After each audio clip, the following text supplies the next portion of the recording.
중심을 보시는 하나님. 사무엘상 16장 6절로 13절.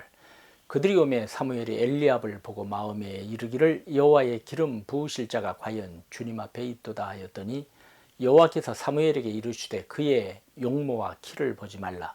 내가 이미 그를 버렸노라. 내가 보는 것은 사람과 같지 아니하니 사람은 외모를 보거니와 나 여호와는 중심을 보느니라 하시더라.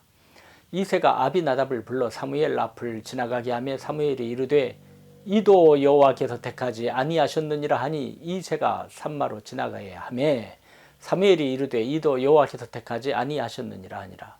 이새가 그의 아들 일곱을 다 사무엘 앞으로 지나가게 하나 사무엘이 이새에게 이르되 여호와께서 이들을 택하지 아니하셨느니라 하고 또 사무엘이 이새에게 이르되 내 아들들이 다 여기 있느냐. 이새가 이르되 아직 막내가 남았는데 그는 양을 지키나이다. 사무엘이 이새에게 이르되 사람을 보내어 그를 데려오라. 그가 여기 오기까지는 우리가 식사 자리에 앉지 아니하겠노라.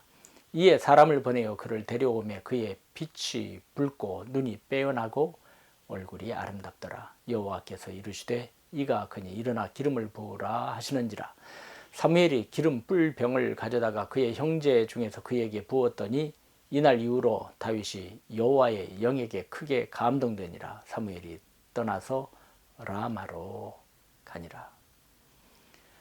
하나님께서 사울 왕을 폐하시고 새로운 왕을 세우시기 위하여 사무엘 선지에게 이새의 집을 찾아가라고 하셨습니다. 그의 아들 가운데 하나를 택하여 기름을 부어 왕을 삼겠다는 말씀이죠.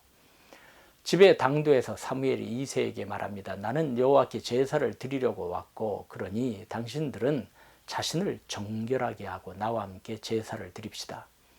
그런 다음 사무엘은 이새의 아들들도 하나님을 예배하는 일에 불렀어요. 그들이 도착했을 때 아버지 이새는 큰 아들부터 차례로 사무엘 앞을 지나게 하였습니다. 사무엘 선지자가 큰 아들 엘리압을 보고 감탄하여 마음에 이릅니다. 이 사람이야말로 과연 하나님께서 선택하신 사람이구나. 잘생기고 키가 훤칠하고 나무랄 데 없는 외모를 가지고 있었던 거지요. 이제 막 그에게 기름을 부으려 할 때 여호와 하나님께서는 선지자 사무엘에게 말씀하십니다. 너는 그의 준수한 겉모습과 큰 키만을 보아서는 안 된다. 그는 내가 세운 사람이 아니다. 나는 사람이 판단하는 것처럼 그렇게 판단하지는 않는다. 사람은 겉모습만을 따라 판단하지만 나 주는 중심을 본다.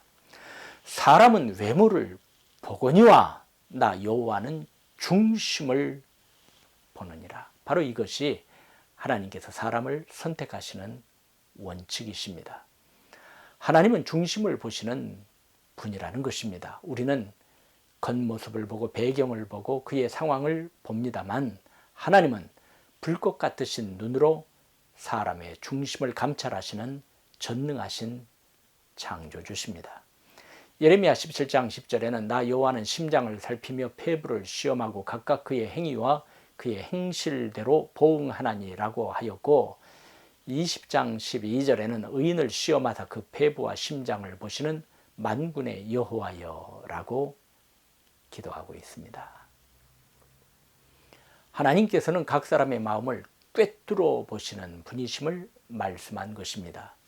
이제 아버지 이새는 아비나답을 불렀죠. 그러나 사무엘은 이 아들도 주님께서 뽑으신 왕의 제목이 아니라고 하였습니다. 이번에는 삼마라는 아들을 선보였으나 사무엘은 이 아들도 하나님께서 택하신 자가 아니라고 하였습니다. 이런 식으로 이새는 자기 아들 일곱을 모두 선지자 앞으로 지나가게 하였으나 사무엘은 이새에게 말합니다.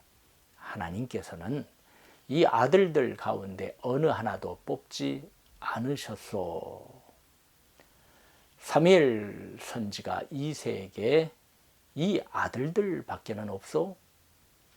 양을 치고 있는 막내가 있지요. 어서 데려오시오. 그가 오기 전에는 식사 자리에 앉지 않겠소. 다윗은 초대받지 못한 자였습니다.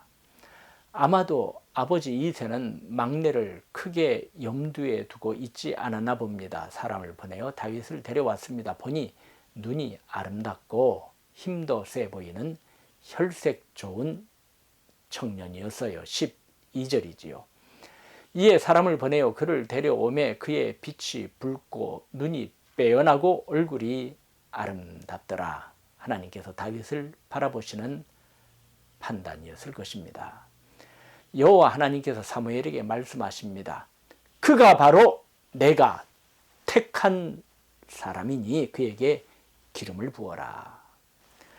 다윗이 선택된 것은 사무엘 선지자에 의해서도 아니요 그의 아버지 이새에 의해서도 아니요 형제에 의해서도 아닌 하나님의 안목에 의해서 선택된 것입니다. 사무엘은 하나님의 명에 순종하였습니다. 13절이죠. 사무엘이 기름 뿔병을 가져다가 그의 형제 중에서 그에게 부었더니 이날 이후로 다윗이 여호와의 영에게 크게 감동되니라. 사무엘이 떠나서 라마로 가니라. 여기에서 우리가 알 수 있는 것이 있습니다. 사람은 외모를 보고 평가하나 하나님은 마음을 보시고 평가하신다는 것입니다. 하나님은 겉모습으로 사람을 판단하시지 않습니다. 이를 단편적으로 보여준 것이 고린도전서 1장 26절로 29절입니다. 현대어 성경이지요. 사랑하는 형제들이여, 여러분 주위를 둘러보십시오. 그리스도의 부름을 받은 여러분 가운데 과연 유명한 사람이 있습니까? 권력을 잡은 사람이 있습니까? 부자가 있습니까? 하나님께서는 이 세상에서 어리석고 아무 쓸모없어 보이는 여러분을 일부러 선택하셔서 이 세상에서 현명하고 훌륭한 자라고 자처하는 사람들을 부끄럽게 하셨습니다. 하나님께서는 이 세상에서 업심여김을 받는 하찮은 사람들을 불러 쓸모있게 하심으로써 이 세상에서 위대하다고 하는 자들을 아무것도 아닌 자로 만드셨습니다. 그러므로 어떤 사람이든 하나님 앞에서는 자랑할 것이 하나도 없습니다. 하나님께서 버린 사울 왕과 이제 기름을 부어 세우신 다윗을 비교해 보세요. 외모를 보실까요? 사울 왕의 외모를 기록한 말씀이 사무엘상 9장 2절이지요. 기스에게 아들이 있으니 그의 이름은 사울이요 준수한 소년이라. 이스라엘 자손 중에 그보다 더 준수한 자가 없고 키는 모든 백성보다 어깨 위만큼 더 컸더라. 다윗의 겉모습이 이 정도는 아니었지요. 출생 이야기도 사울 왕은 있고 다윗은 없지요. 사울 왕의 가문을 장황히 성서 기자는 묘사하고 있는데 바로 앞절에 있어요. 베냐민 지파의 기스라 이름하는 유력한 사람이 있으니 그는 아비엘의 아들이요 스롤의 손자요 베고라스의 증손이요 아비야의 현손이며 베냐민 사람이더라. 어때요? 흔히 말하는 뼈대 있는 집안임을 금방 알 수 있겠지요. 우리가 잘 아는 대로 다윗의 가문은 이렇다 내놓을 것이 없었어요. 그의 증조 할머니가 모압 여인 룻 아닙니까? 사람들은 외적인 것이 전부인 양 여기기도 하고 자신이 부족하다 여길 때 주눅들기도 하며 마음이 상할 때가 있습니다. 하지만 하나님 편에선 이것이 큰 문제는 아니었습니다. 왜 그럴까요? 인간은 짧게 보지만은 하나님은 길게 보시기 때문이요. 그 중심을 보시고 인생을 이끄시고 복을 주시기에 그렇지요. 이처럼 하나님께서는 인생과 환경을 홀로 주관하십니다. 한나 여인은 노래했습니다. 사무엘상 2장 6절로 8절 현대어 성경입니다.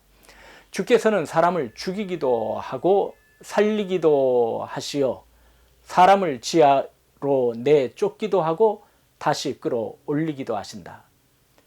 주께서는 가난하게도 하고 부유하게도 하시며 사람을 높이기도 하고 낮추기도 하신다.